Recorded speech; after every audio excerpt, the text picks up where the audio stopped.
Hey guys, and welcome to another Pathfinder Lair video. Today I will be reacting to a video that Taking20 did last week that a lot of content creators have been reacting to.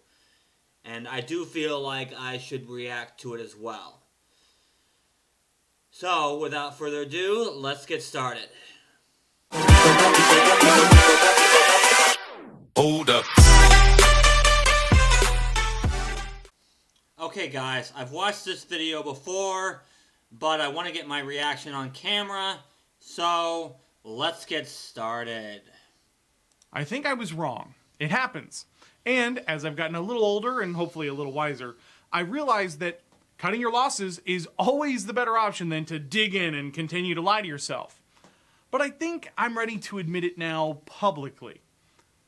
I don't think I like Pathfinder 2nd Edition. And more importantly, I think I finally understand what it is that I don't like. I have to say something here that I think is important. I am biased. I have been biased. I've always been a little biased towards Paizo because frankly, they've always treated me very, very well, and I mean that.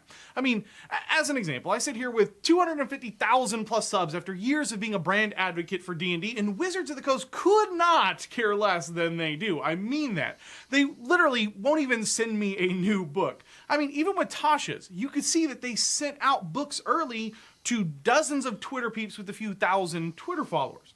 Now, before people lose their cool, I'm not saying that I'm some savant because of my subscriber count. I'm saying Wizards clearly is sending out books to influencers, and I ain't on that list, if you get my drift. Meanwhile, Paizo has personally mailed me tons of books and continues to send me PDFs of their new products. James Sutter, the lead writer for Starfinder, came onto my channel at just a couple thousand subs here before they even changed the Starfinder logo from teal, that original teal that it was, to the orange it is now. I was even part of the Starfinder premiere, which is something that blows my mind. And from Aaron to Jason, Keeley that is, to Owen and James and Dan before they left, and even Bowman and Mona were super friendly to me when I went up and bothered them at Gen Con. Their entire staff is frankly made up of awesome people who have always treated me very, very well.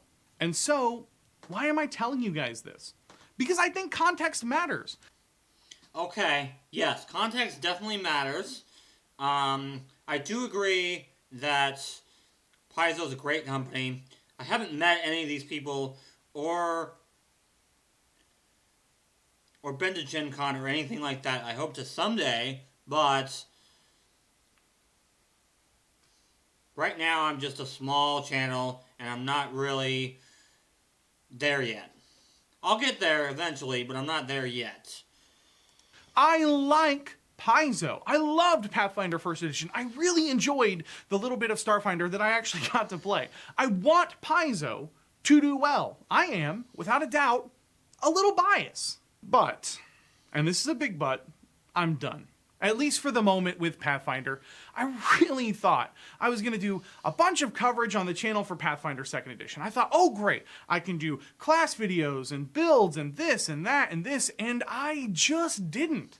And I didn't fully understand why I was so disinterested in making those videos. And even the videos I did make about Pathfinder, like my kind of popular comparison of Dungeons & Dragons 5th Edition and Pathfinder 2e.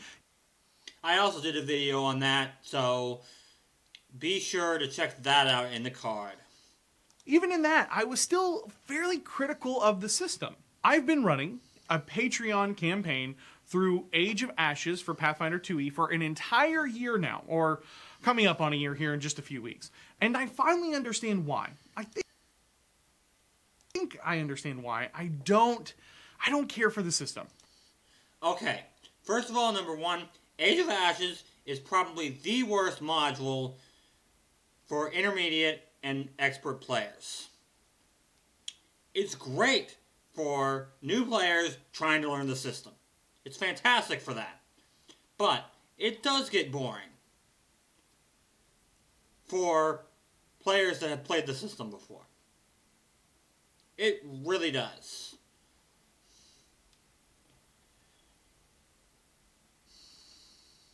For me, it can all be summed up with 3 words: illusion of choice. The one thing I loved about Pathfinder 2e was its combat. I love the idea of 3 actions, the way that spell casting with multiple actions work. I actually liked the active defending and the way that attack of opportunity were handled and changed from 3.5 in Pathfinder 1st Edition. I loved the idea that I could make 3 shoves in a turn if I wanted, because that's how the action economy worked. And to be honest, at lower levels, the issues that eventually creep into the game aren't there yet. At lower levels, the combat still feels maybe a little bit frustrating with the multi-attack penalty, which I did mention, but that's about it. Everything else still feels pretty decent, if I'm being honest. But as the players begin to level, patterns emerge. And when I say patterns, I mean cookie cutter patterns, regardless of how the combats begin to take shape, regardless of the variance in enemies and backdrops and surprise ambushes or dockside brawls or dragon totems out in the jungle. The players all do the exact same thing over and over and over and over again. Why? Because that's how they built their characters. Okay, I agree with this to some extent. I will admit, my champion character does do the same thing every round, pretty much, throughout that campaign. It's always scimitar, scimitar, raise shields.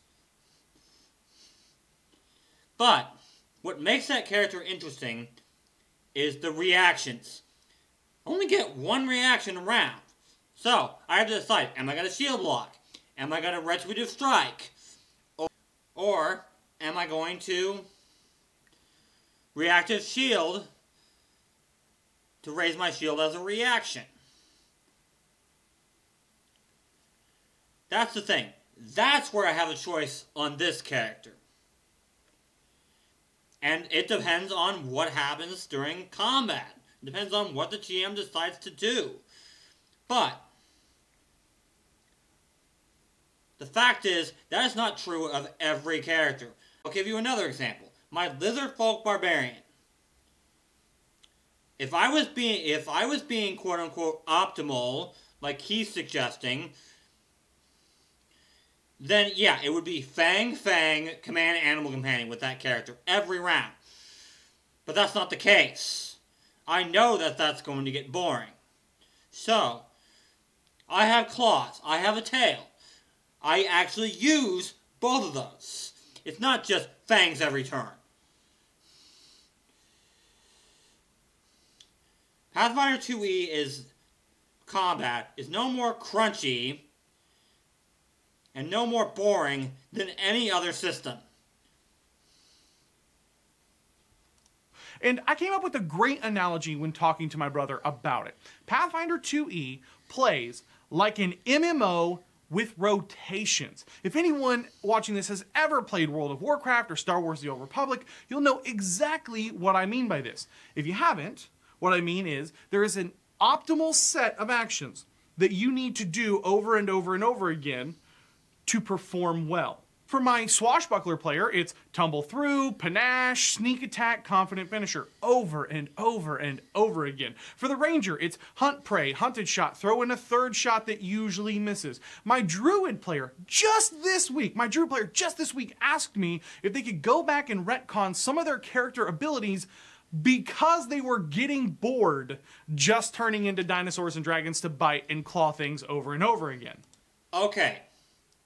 First of all, number 1, if this druid player is bored with transforming into dinosaurs and dragons every round,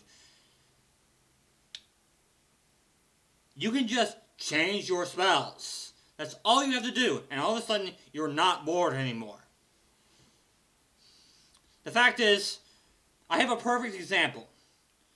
My druid player, she's a wild druid too. She's playing a wild druid. In the exact same module that he's running, in a boss encounter, mind you, she didn't even use wild shape until late in the fight. She was chucking fireballs the rest of the time. Just because something is quote-unquote optimal does not mean that you have to do it. At all.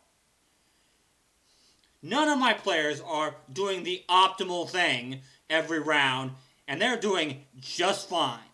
So man, sorry, but you're wrong. You are completely wrong. Nobody is doing the exact same action every round, except for maybe our monk. But that's true of every monk in every system. Let's face it, that's just how it is. The same thing is true of fighter. I mean, the druid. Historically, which is to say since 3rd edition D&D back in 2000-ish, has been one of the most versatile classes in the game. Here we are, 20 years later in Pathfinder 2nd edition. The illusion of choice is so overwhelming in a system built around combat, let's be honest, it is, that it's quite literally boring my player. And before you dismiss what I'm saying here as hyperbole, let me give you some additional context. Back at the end of Book 2 of Age of Ashes, my players TPK'd. Something I haven't had happen in a game in 22 plus years behind the screen. I've had plenty of character death, but never a complete wipe before. And so this druid player is already bored of his character just between the levels of 9 to 12. That's how little choice they feel they have after initiative has been rolled. That is staggering, guys. That is staggering. Okay, here's the thing. Like I said, all the druid player has to do is change up his spells. That's all he has to do. My guess is he's one of those optimized players that just prepares nothing but wild shape spells. That's all he prepares. Maybe a few heal spells here and there. But nothing. But nothing else. It sounds like, now I don't have any context here, but it sounds like, that's what it sounds like.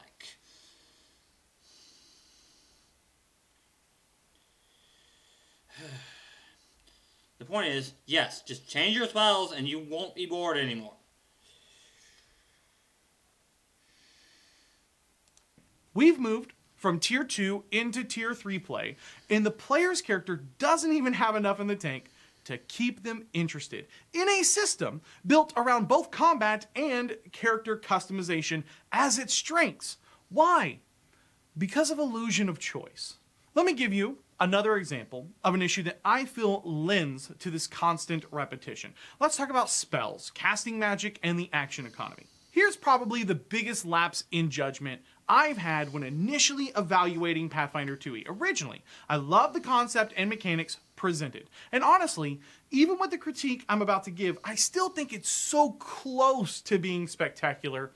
But ultimately, it only compounds our previous issues of illusion of choice and is a significant factor in giving the players a feeling of being forced into a set of actions each turn. If you don't know, the system is simple on the surface. Every spell has a set number of actions that either can or in many cases must be used to cast them. Typically this is 2 actions. So a level 5 banishment spell takes, you guessed it, 2 actions to cast.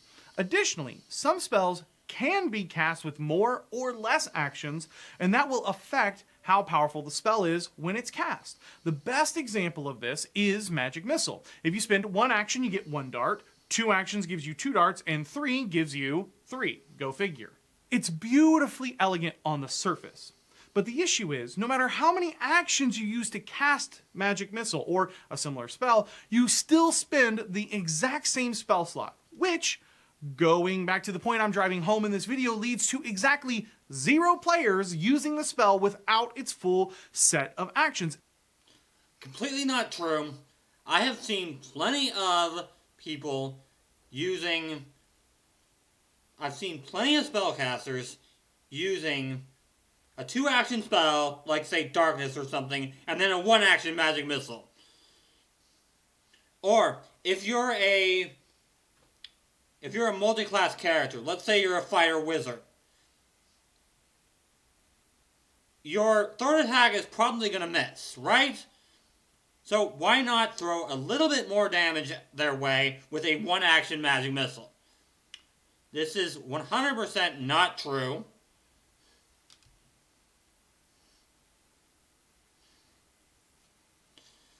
And I think it's pretty biased of him to say that 0 players use it without its full actions.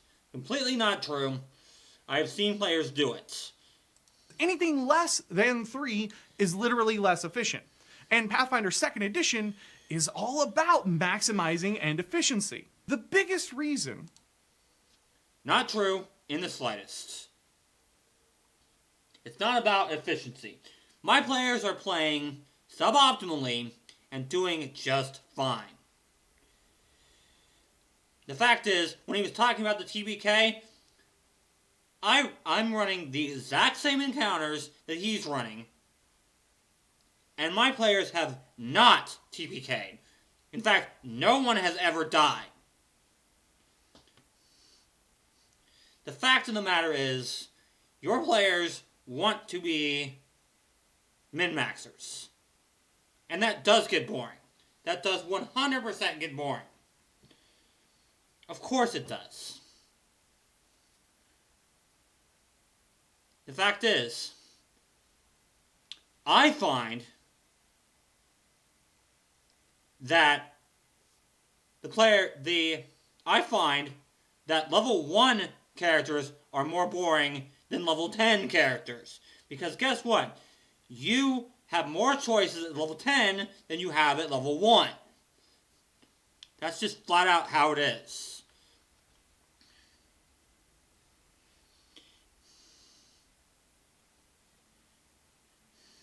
However, might be the one thing I've talked about with a fiery passion of hatred before, feats. I don't know how I got sucked into forgetting just how much I hated what feats did to the game in Pathfinder 1st Edition, but damn! Even with the feat buckets, there is still a sense of builds. Even with feat buckets, which I've praised in the past as being a better option than traditional feat trees, and I do think it is better than Pathfinder 1st Edition's pure feat trees, ultimately still has more holdover than I originally thought. And you can tell. You can absolutely tell that the players are creating synergies between their character options. And I mean, that's not some big secret, nor is it unexpected. I mean, come on. That's the most obvious headline for a newspaper ever. Quote, gamers make good character for game they're playing, end quote. I mean, come on. It's not their fault, and dismissing them as just simply power gamers is a very lazy opinion. Okay, I will admit, the feats do lend themselves to belts, 100%. However, new players are a perfect example. New players don't know what the synergies are there. So, they're going to pick what they like. They don't know that this synergizes with this and this synergizes with this because they've never played.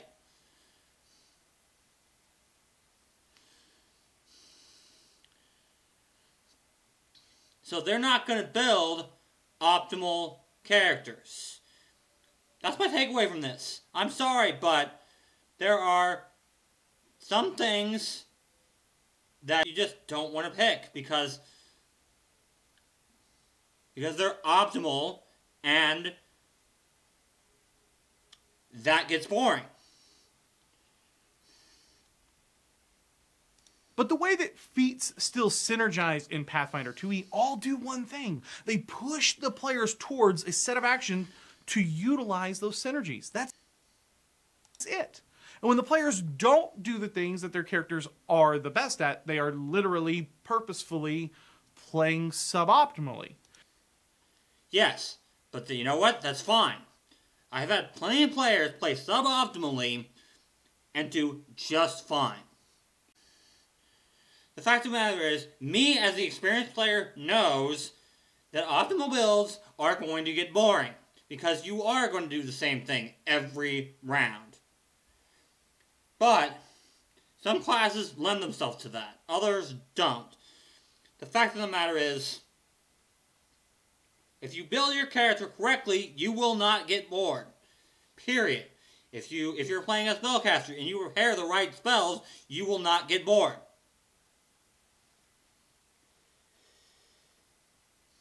Not because it's optimal, but because there's variety in it. AKA, these feats, even from pools and not direct feat trees, are creating an illusion of choice for my players. Which is why, after a year of Pathfinder 2e and 2 sets of characters, I see them taking the same actions over and over, regardless of that variance of circumstances of the combats that they've been engaged in. And all this leads me to one conclusion. I want to quit playing Pathfinder 2e. I don't enjoy it. It doesn't give me that buzz and excitement that I get from playing other games. Now, I want to say something. This was not the video I wanted to write this week. This was not the video that I sat down to write. I wanted to bang out a script for a new Kill Your Party with. I pulled out Tasha's to maybe do some more coverage over there. I had a long conversation, okay, with Dungeon Dudes about doing a collaboration over our disagreement on Healing Word just this past week. And I even pitched an idea to Monty and Kelly about putting some money on the line and turning the collaboration into a bit of a competition for charity. But this is the video that came out. And the only explanation I could think of as to why I literally couldn't get my fingers to type anything else other than this video was because I have such a passion for Pathfinder and even Paizo.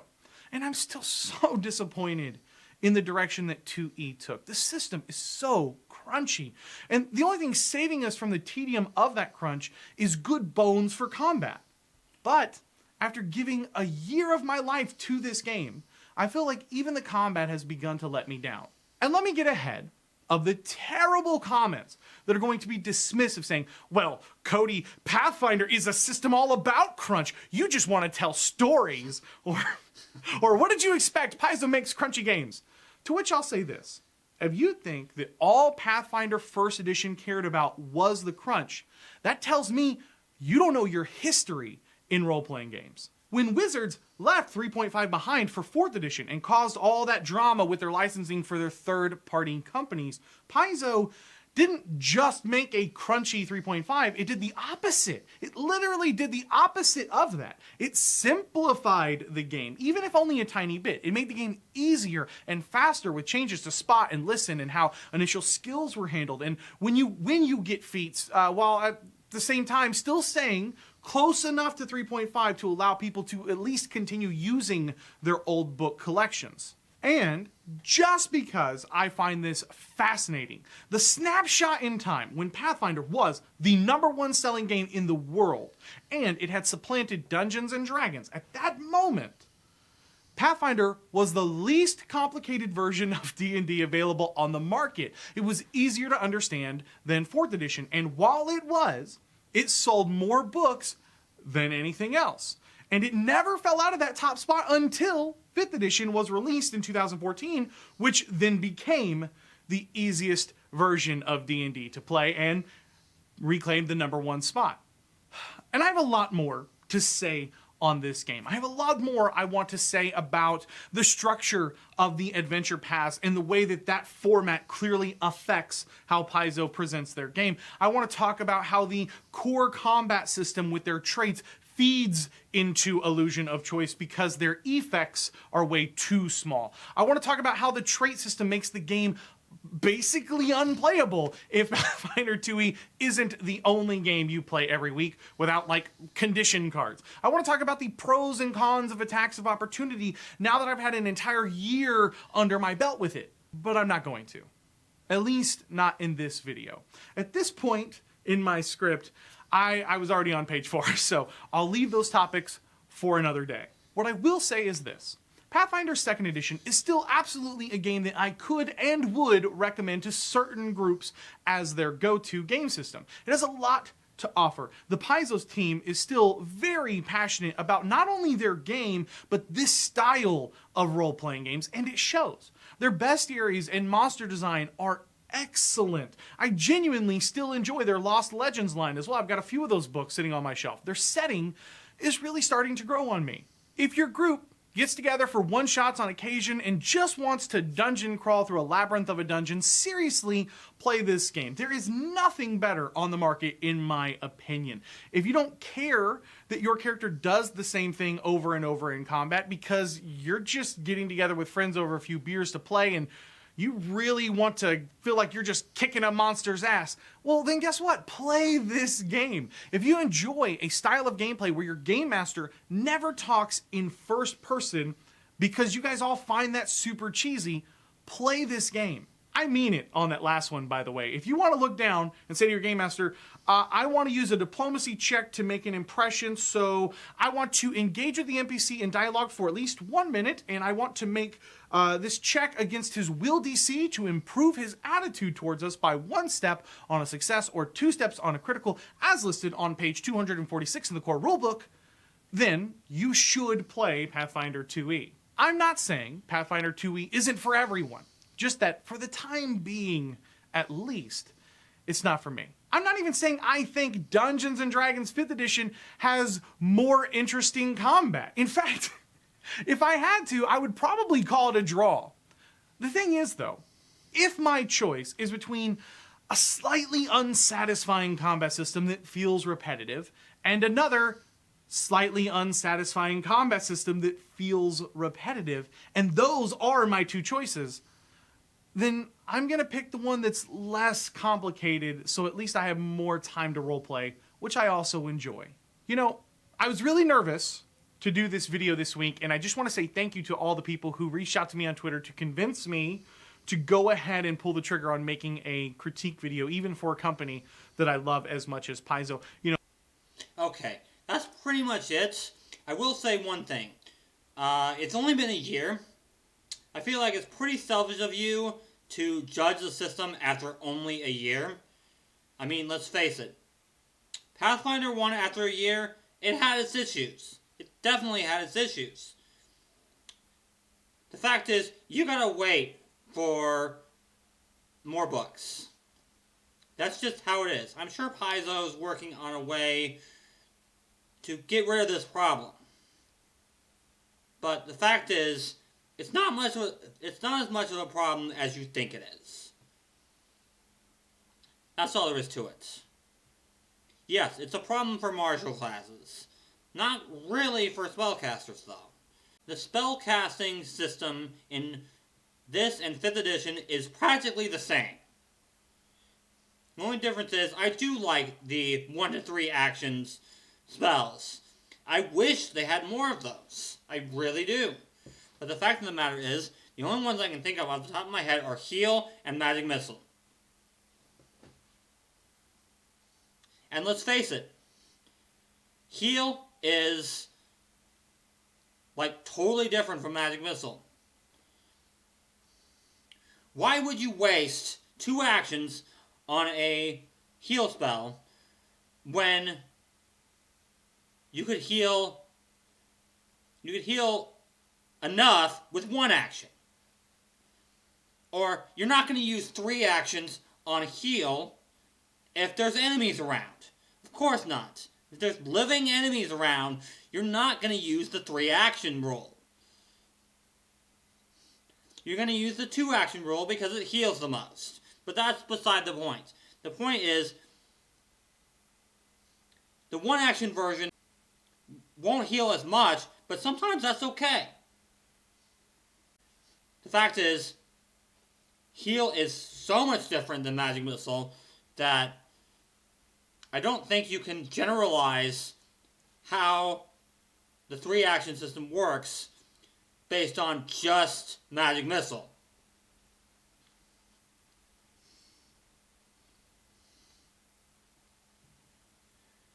So anyway, that's going to wrap up this video. If you enjoyed this video, leave a like and subscribe for more Pathfinder 2nd Edition content. You can also check out the Pathfinder Lair Facebook page, Discord server, and Twitter feed, which I just started. So, as I said, after this video, I'm going to be re-editing my previous Ancestry album videos so that they're easier to follow. So until next time, let's play some Pathfinder. 1, 2, 3, 4.